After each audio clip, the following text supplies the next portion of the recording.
అలాంటి వాళ్ళు ఎవరున్నా వాళ్ళు వీళ్ళని కాదు, ఆక్రమణలు ఎక్కడున్నా కూడా దాని మీద సీరియస్గా వెళ్ళమని చెప్పి కోరుతూ ఈ ప్రజలు సాయంత్రం 5 గంటల వరకు ఇచ్చే ప్రతి కాగితానికి మన సమాధానం, మన పరిష్కారం అర్థవంతంగా జరగాలి.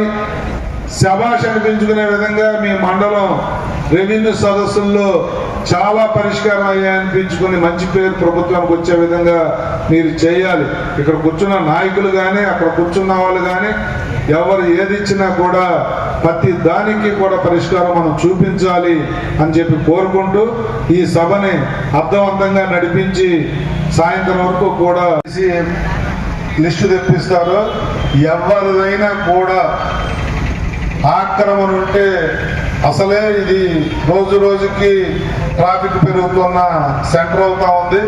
ఈ పంచాయతీలో ఎక్కడ ఆక్రమణ ఏ విధమైనది ఉన్నా కూడా వారం 10 రోజుల్లో చర్యలు తీసుకోవటం, మీరు చేసిన పని నాకు చెప్పి ఎక్కడ ఆక్రమణలు ఉన్నా అది పొలాలు అవ్వచ్చు, చెరువులు అవ్వచ్చు, గడ్డలు అవ్వచ్చు, లేఅవుట్లో అవ్వచ్చు, అలాగే ఊర్లో అవ్వచ్చు, ఆక్రమణ అనేది మాత్రం ఈ రెవెన్యూ సదస్సుల తర్వాత ఎక్కడ ఉండడానికి వెళ్ళలేదు. ఎవరిని కూడా నేను ఈ వేదిక ద్వారా మాటిస్తా ఉన్నా, మీకు పలానా వాడిని సేవ్ చేయండి, పలానా వాడి జోలికి వెళ్ళొద్దు అనే ఫోను నా నుంచి మీకు జీవితంలో ఎప్పుడు రాదు. ఎవరైనా కూడా పార్టీలకు అతీతంగా మీరైతే కొట్టకపోతే మాత్రం మీరు మాటపడిపోతారు. మీ ఇద్దరికి నేను రిక్వెస్ట్ చేసి చెప్తా ఉన్నా, ఆ పని మీద ఉండాలా. ప్రజలకి ఈ ప్రభుత్వం మీద నమ్మకం పెరగాల. ఎందుకంటే చాలా మంది మా ఎంఆర్ఓ గారిని వారి సిబ్బందిని కోరుకుంటూ మరి నేను గంటేడ మండలం కూడా రెవెన్యూ సదస్సుకి వెళ్ళాలి కాబట్టి మేము ఉండటం వల్ల మీకు టైం వేస్ట్ అవుతుంది. అర్థవంతంగా ఈ కార్యక్రమం చేయమని చెప్పి కోరుకుంటూ సెలవు తీసుకుంటాం. ఇప్పుడు సుమారు 30 లక్షల రూపాయలతో ఒక కాలం నిర్మాణం వల్ల అది మధ్యలో ఆగింది. మీరు ఎంఆర్ఓ గారితో మొత్తం విజిట్ చేసి చూస్తారని నా వినపడి ఆదినే వెళ్ళి దారిలోనే మీకు 1 నిమిషం అలా ఆగి చూసేస్తే బాగుంటుంది. ఇప్పుడు కాదు, ఇప్పుడు రెవెన్యూ సదస్సు ఆఫీస్ ఆయన తీసుకెళ్ళడం బాగోదు. రేపో ఎల్లుండో వచ్చి నేను పర్సనల్గా అదే కార్యక్రమం మనం పెట్టుకుందాం. ఒక్కరోజే లేట్ అవుద్ది. ఎంఆర్ఓ గారు రేపు ఎల్లుండో వచ్చినప్పుడు మనం ఈలోపు వెరిఫై చేయండి. ఈవినింగ్ 5 గంటలకు రెవెన్యూ సదస్సు అయిన తర్వాత వస్తారు. రేపు కానీ ఎల్లుండి కానీ వచ్చినప్పుడు దాన్ని విజిట్ చేద్దాం. గవర్నమెంట్ ఈ సివిల్ సప్లై కూడా ఆధార్ చేసి ఇది ఏంటంటే రెవెన్యూ రికార్డులో కూడా వాళ్ళ పేర్ల మీద నమోదు చేసుకున్నారు సార్. ఇది గవర్నమెంట్ బిల్డింగు. ప్లస్ గెద్దవాగుల్లో కూడా ఆయనే ప్రజాప్రతినిధిగా ఉన్న వ్యక్తే గెద్దవాగులపై కూడా అక్రమంగా కట్టడాలు చేశారు.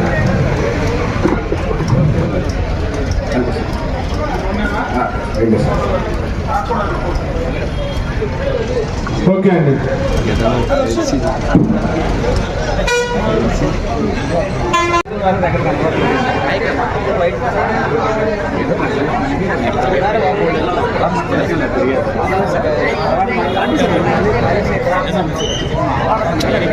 మనకలేదు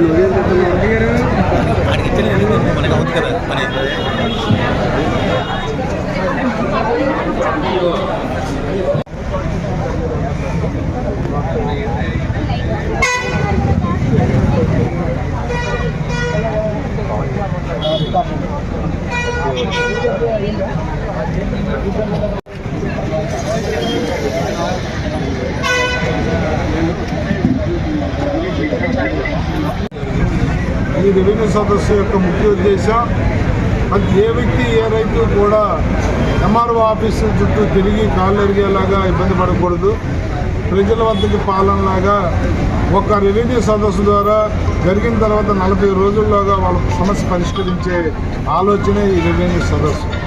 ఎంత చిత్తశుద్ధితో చేస్తున్నామంటే ఫస్ట్ 15 రోజుల తర్వాత రెవెన్యూ మినిస్టర్ వచ్చి ఈ జిల్లాలో ఉదయం నుంచి రాత్రి వరకు కలెక్టర్ ఆఫీసులో మీటింగ్లు పెట్టి జరిగిన దాని మీద సమీక్ష చేశారంటేనే ఈ ప్రభుత్వం యొక్క చిత్తశుద్ధి అర్థమవుతా ఉంది. మేము ఒకటే చెప్తా ఉన్నాం, ఇది పార్టీలకి, కులాలకి, మతాలకి, వర్గాలకు అతీతంగా జరగాలి తప్ప ఎవరిని కూడా ఎంటర్టైన్ చేయొద్దు, ఎవరిని కూడా వెనకేసుకు రాకుండా చేయాలి అని చెప్పి మా అధికారులను ఆదేశించడం జరిగింది. ఇది చాలా అర్థవంతంగా జరగాలని కూడా చెప్పడం జరిగింది. దీన్ని ప్రజలు కూడా సద్వినియోగం చేసుకోమని చెప్పి కోరుతూ, మరొక ముఖ్య విషయం, ఈరోజు పరవాడ హెడ్ క్వార్టర్లో జరుగుతున్న రెవెన్యూ సదస్సుకి ఇచ్చేయడం జరిగింది.